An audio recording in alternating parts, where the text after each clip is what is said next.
எனக்கு வந்து 2, 3 பிரச்சனைகள் இருக்கிறதா வந்து நான் சொல்லுவேன் நானு. முதல்ல வந்து நீங்க சொன்ன மாரி தான். அந்த இன்ஜூரி மேனேஜ்மென்ட்றது சொல்லி ஆகணும். ஏன்னா, ஒரு சில பிளேயர்ஸ் வந்து மிட்ல போயிடுறாங்க. அது என்னன்றது நமக்கு புரியப்பட மாட்டேங்குது. சிலர் வந்து டோர்னமெண்ட் ஆரம்பிக்கிறதுக்கு முன்னாடியே வந்து இன்ஜூரின்றனால, அந்த சிக்கல வந்து சரி பண்ணியே ஆகணும். ஏன்னா, இந்த சீசன்லயே வந்து கிட்டத்தட்ட எடுத்த டீம்ல 6 பேர் வந்து இல்ல. போன சீசன்லயும் வந்து இந்த பிரச்சனைகள்லாம் இருந்தது அப்படின்றனால, இத வந்து சீரியஸா வந்து எடுத்து சரி பண்ணணும் 1. டீம் செலக்ஷன்ல வந்து என்ன பண்ணணும்னா, plan A, plan B, plan சின்ற மாரி நெறைய பிளான்ஸ் வச்சுக்கணும். ஒருவேளை இந்த பிளேயர் போகிறார் அப்படின்னா இன்னொரு பிளேயர் உள்ள வரணும். அப்படி வரும்பொழுது இந்த பிளான் ஏல இருக்கிற காம்பினேஷன் மாறாம இருக்கிறதுக்கு என்ன பண்ணணும் அப்படின்றது. உதாரணத்துக்கு நம்ம ஆர்சிபி டீம் எடுத்துக்கலாம். ஆர்சிபி டீம்ல இப்போ ஒரு மேட்ச் வந்து படிதார் இல்லை அப்படின்னா கேப்டன்சி அவர்கிட்ட கொடுக்குறாங்க. வெங்கடேஷ் ஐயரை உள்ள கொண்டு வராங்க. அதனால எந்த மாற்றமும் இல்லை. இப்போ தேவைப்பட்ட நாளைக்கு ஒருவேளை இப்போ ஷெப்பர்ட் வந்து ரொம்ப மோசமான ஃபார்ம்ல இருக்கிறாரு அப்படின்னா ஷெப்பர்டை வெளில அனுப்பிட்டீங்க அப்படின்னா அவர் பேட்டும் பண்ணுவார், பவுலும் பண்ணுவாரா, நீ வெங்கடேஷ் ஐயரை அந்த ஸ்லாட்ல ஃபில் பண்ணிக்கலாம். ரெண்டாவது அட்வான்டேஜ் என்னன்னா அவர் ஒரு ஃபாரினர்னால நீங்க ஜேக்கப் டஃபியும் உள்ள வச்சுக்கலாம். ஸோ இந்த மாதிரி காம்பினேஷனும் டிஸ்டர்ப் ஆகாம எந்த அளவுக்கு அட்வான்டேஜ் கிரியேட் பண்றாங்களோ அந்த மாதிரி ஒரு காம்பினேஷனா பிளான் ஏ பிளான் பின்னு வச்சுக்கணும் இருக்கிற பிளேயர்ஸ்க்குள்ள.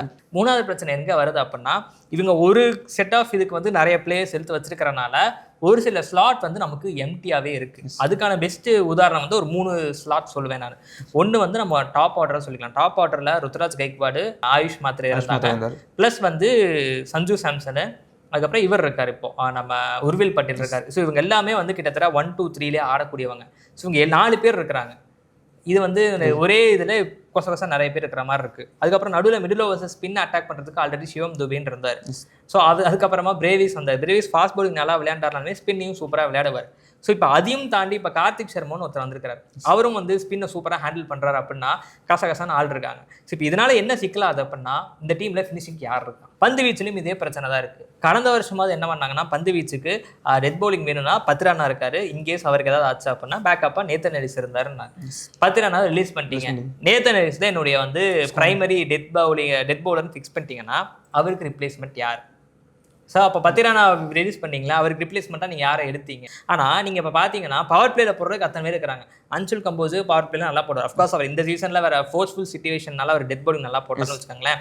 கலீல் அஹ்மது பவர் பிளேல போடுவார். முகேஷ் சௌத்ரி பவர் பிளேல போடக்கூடியவர். அவன் நம்ம அன்சுல் கம்போஸ் பவர் பிளேல போடக்கூடியவர். மேட் ஹென்ரி பவர் பிளேல போடக்கூடியவர். எதுக்கு இத்தனை பேர் பவர் பிளேல போடக்கூடிய ஆள் வச்சிருக்கீங்க?